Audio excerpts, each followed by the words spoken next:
नमस्कार दोस्तों, स्वागत है आपका वीकेंड पे रिलायंस एनालिसिस की वीडियो में। चर्चा करेंगे दोस्तों रिलायंस के स्टॉक की। रिलायंस हमको नेक्स्ट वीक में कैसा मूव दिखा सकता है।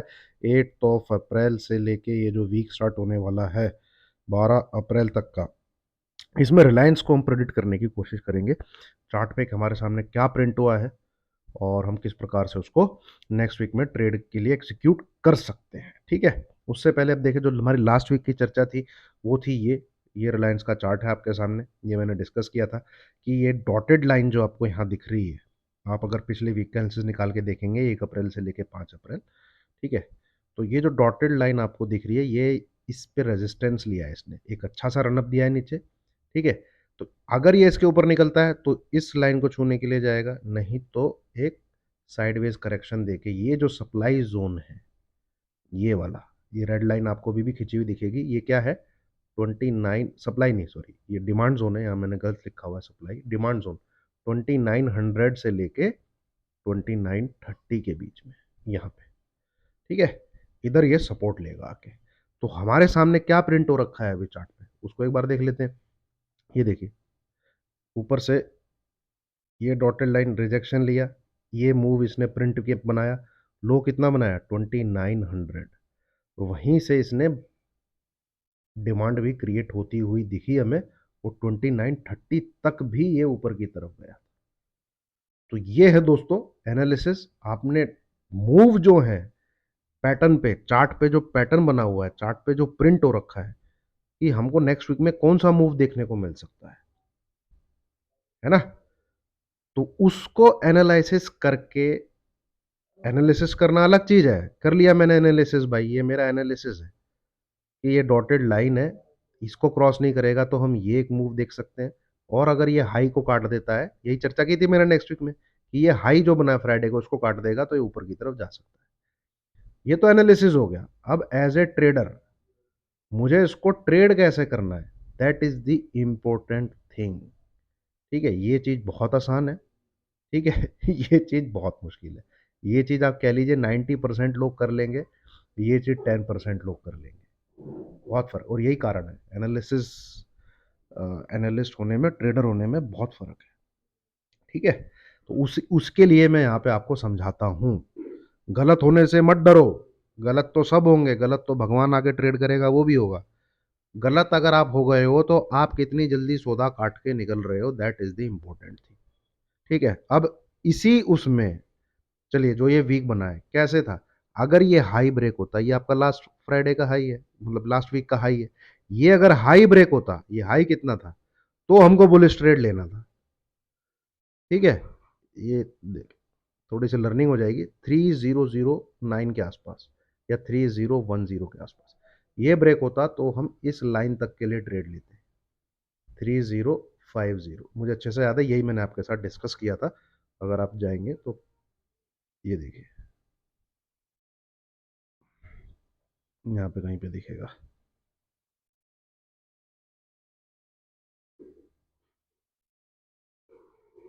अरे भाई कहाँ है?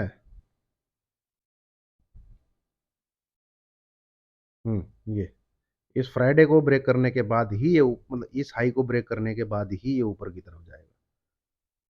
ठीक है, तो ये चार्ट पैटर्न पे आपका जो बुल का ट्रेड बनना था, जो बुलिश ट्रेड बनना था, वो इस हाई के ऊपर बनना था। पूरे उसमें पूरे वीक में ये हाई का ट्रेड कटा ही नहीं। तो मतलब बुल का तो कोई ट्रेड बनता, अभी जैसे मैंने एचडीएफसी बैंक का आपके साथ एनालिसिस शेयर किया है, उसमें एक नंबर शेयर किया आपके पास, क्या? 1562। ये नंबर अगर नहीं कटेगा नेक्स्ट वीक में 8 ऑफ अप्रैल से लेके 12 अप्रैल तक, तो बुलिश का ट्रेड बनेगा ही नहीं। दुनिया आपको चाहे जो मर्जी बोले, ब्रेकआउट आ गया, ये आ गया, फलाना आ गया, ढिमकाना आ गया, ना भाई ना, कहता मुझे नहीं करना बुलिश ट्रेड। ठीक है, दुनिया ने देख लिया है ब्रेकआउट आ गया है, सबने देख लिया ब्रेकआउट आ गया, टीवी वालों ने चिल्ला दिया ब्रेकआउट आ गया, ऑपरेटर साइडवेज कर देगा उसको, और आप करोगे ट्रेड ऑप्शन में।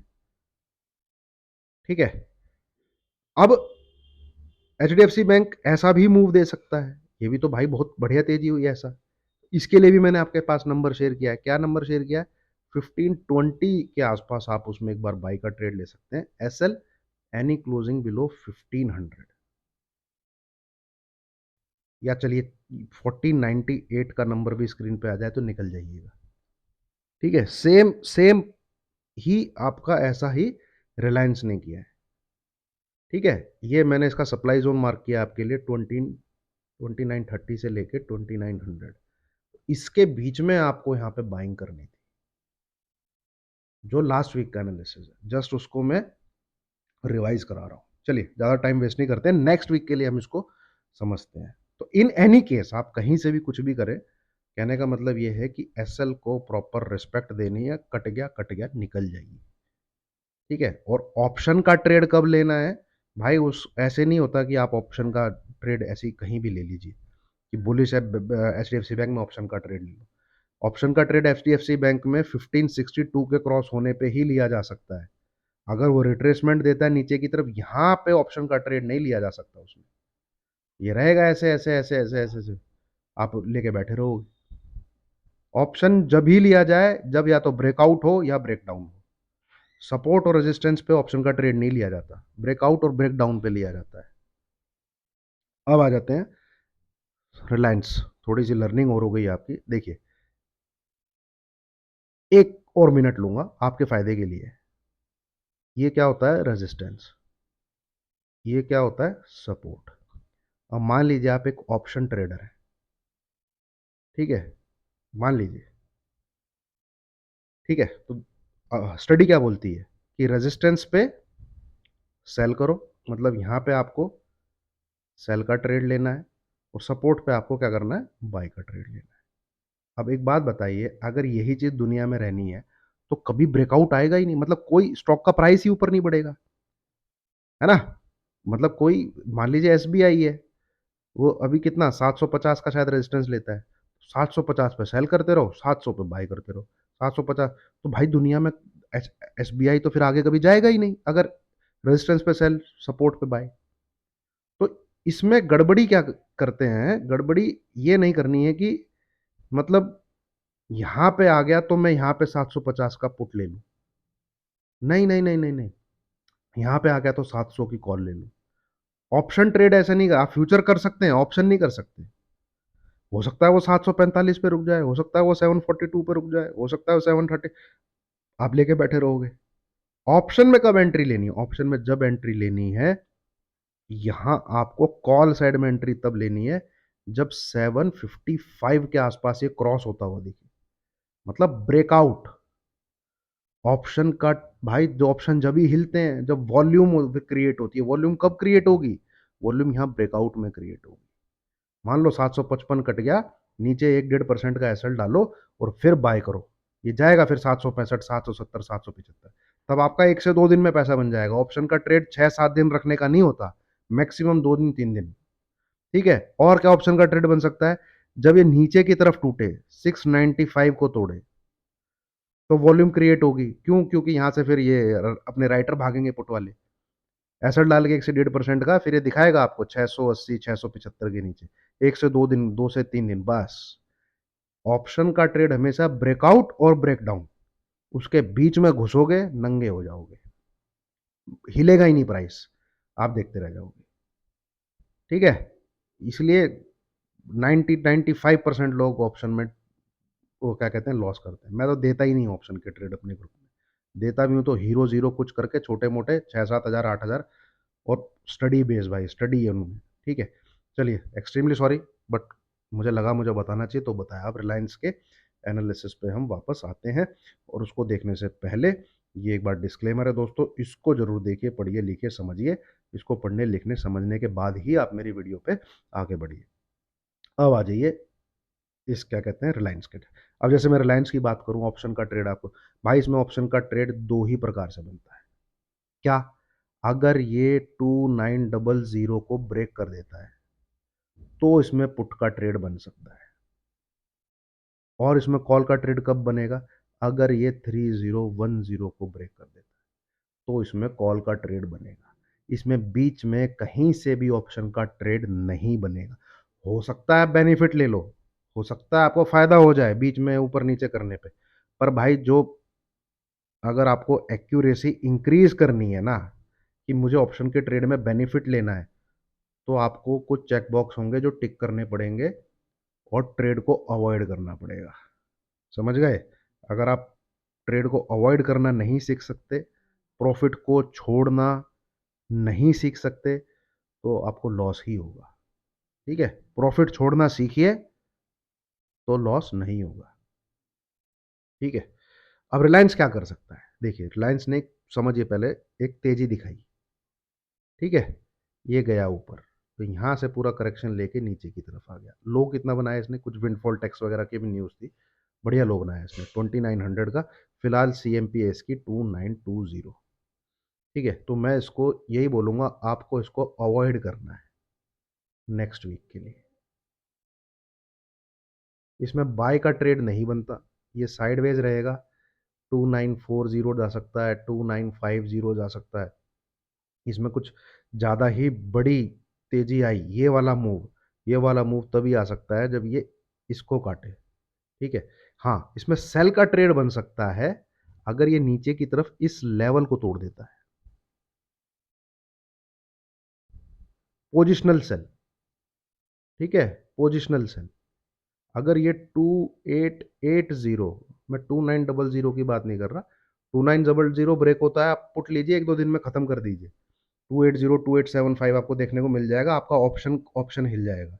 अगर ये 2880 के नीचे निकल जाता है तो भाई फिर इसमें अच्छी खासी सेलिंग देखने को मिल सकती है। मतलब कि इस पूरे पैटर्न का ब्रेकडाउन हो जाएगा अगर ये टू ये वाला जो लो है, नंबर है इधर 2880, बट इसके चांसेस मुझे लगते नहीं है। पर इन एनी केस नंबर है भाई, नंबर आप दिमाग में रखिए। ये इसको तोड़े, एक ही एसएल डालिएगा 2902, ये एसएल रहेगा, सेल कर दीजिएगा, ठोक दीजिएगा। ठोक देना है। ठीक है? ये चीज़ नोट कर लीजिए। ठीक है? दूसरी चीज़, आवरली चार्ट पे चलते हैं हम। हाँ, ये आवरली चार्ट पे गए, यहाँ ये लाइन ड्रॉ करिए आप।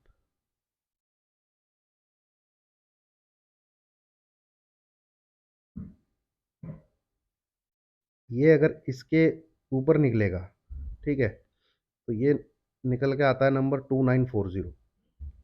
ठीक है? 2940, तो ज़रूर आपको कुछ तेज़ी देखने को मिल सकती है। 2970, 2980, बस इससे ज़्यादा मैं आपको कुछ बोलता नहीं। ट्रेल कर लीजिएगा, हो सकता है आपको देखने को मिल जाए 3000। पर ऑप्शन में मत घुसिएगा, मैं यही कह रहा हूँ। अगर 2940 क्रॉस होता है, अगर 2940 क्रॉस होता है तो कुछ बाई साइड का ट्रेड बन सकता है, बट उसको निपटा दीजिएगा, कैरी करके नहीं जाना। ठीक है? कैरी करने का तो एक ही है इसमें। ठीक है? अगर कोई कैरी करके जाना चाहता है तो दो प्रकार के ट्रेड है। या तो भाई ये इस डॉटेड लाइन के ऊपर, मतलब कि 3010 इसके ऊपर क्लोज करे, या भैया नीचे 2880 के नीचे, सॉरी दोस्तों, क्लोज करे। तो ये पुट का ट्रेड हो जाएगा आपका, ये कॉल का ट्रेड हो जाएगा। इन बिटवीन द लाइंस जो आपको छोटे मोटे 1-2% के ट्रेड करने हैं, वो मैंने आपके साथ डिस्कस कर लिया। ये यहाँ पे साइडवेज हो सकता है जिस प्रकार से इधर साइडवेज था, तो ये ट्रेडिंग तो मैं करता नहीं हूँ। अगर आपको करनी है तो आप देख लीजिएगा, 2940 के ऊपर निकलेगा तो आपको शायद 1-2% की तेज़ी देखने को मिल सकती है। मूव इसमें यही रहने के चांसेस हैं, इस प्रकार का कुछ मूव रहने के चांसेस हैं इसमें। ठीक है? 2940 के ऊपर रहेगा तो बुलिश है भाई, नोट कर लीजिए। फिर आप एक इंट्राडे में तेजी कर सकते हैं। 2940 इंट्राडे में तेजी के लिए नंबर बढ़िया है।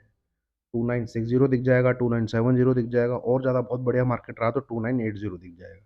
बट निकल जाना है, 2970 से लेके 2980 के बीच में निकल जाना है, वहाँ मस्ती नहीं करनी है।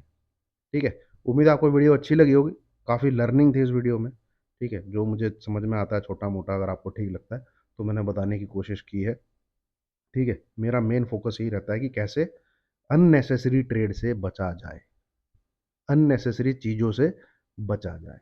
सिंपल रखिए, सिंपल सोचिए, सिंपल लेवल निकालिए, और थोड़ा सा क्या कहते हैं स्टेप पीछे रखिए कि मैं और ज़्यादा श्योर हो जाऊं, तब मैं घुसूं। ठीक है? और उसके बाद एक स्मॉल एसएल होना चाहिए। तो आप मार्केट में सस्टेन कर जाएंगे। क्या करें, मार्केट में आप टिक जाएंगे। वो सबसे पहली चीज है।